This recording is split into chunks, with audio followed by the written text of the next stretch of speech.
আসসালামু আলাইকুম, মামুন টাইমসে স্বাগতম। একটা অবিশ্বাস্য অকল্পনীয় ঘটনা নিয়ে ভিডিও করতে আসলাম, যেটা একেবারেই অসম্ভব, অবাস্তব। যেহেতু ঘটনাটি অবিশ্বাস্য, তাই চলে আসলাম আপনাদের সামনে ব্যাপারটা জানাতে। ভোরের কাগজ এ ব্যাপারে একটা প্রতিবেদন করছে, আমেরিকার বিজ্ঞানীরা নাকি মৃত ব্যক্তিকে জীবিত করবে, সেই ধরনের চ্যালেঞ্জ দিচ্ছেন। দেখেন কি বলছে ভোরের কাগজ হেডিংয়ে। অবশেষে মৃতকে জীবিত করার চ্যালেঞ্জ দিল বিজ্ঞানীরা।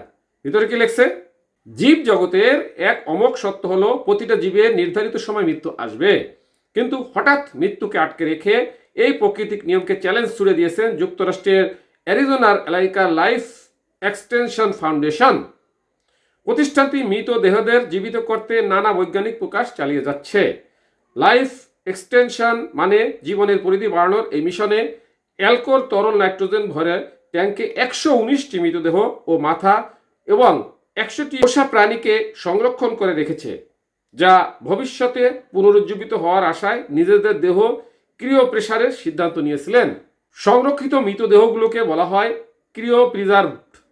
অ্যালকরের পূর্ণ বিশ্বাস, এসব মৃত ব্যক্তিদের প্রাণ ফিরে দেওয়া হবে যখন প্রাণের মতো উন্নত প্রযুক্তি আবিষ্কার করা হবে। সেই আশায় এখনও মৃত ব্যক্তিদের স্বজনেরা অপেক্ষার প্রহর গুনছেন। অ্যালকরের রোগীরা হচ্ছেন ক্যান্সার, প্যারালাইসিস বা অন্য জটিল রোগে মারা যাওয়া ব্যক্তিরা। দেখেন কি অবস্থা। এদের মধ্যে আছে মাত্র 2 বছর বয়সের মস্তিষ্কের ক্যান্সারে আক্রান্ত হয়ে যাওয়া থাইল্যান্ডের একটি মেয়ে শিশুটির দেহ 2015 সাল থেকে সংরক্ষিত।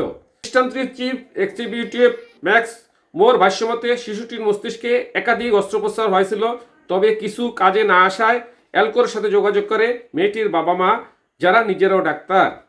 আরও একজন হলেন বিটকয়েন পথ প্রদর্শক হ্যালফিনি, তিনিও অ্যালকোর রোগী। 2014 সালে প্যারালাইসিস প্রাণ হারানোর পর অ্যালকোর তার মরদেহ সংরক্ষণ করে রেখেছে।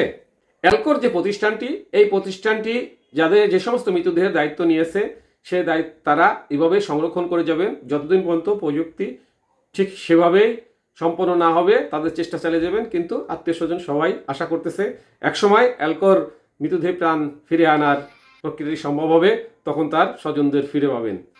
দেখেন মানুষ কত ধরনের মানুষ আছে। সাথে থাকার জন্য ধন্যবাদ। আসসালামু আলাইকুম।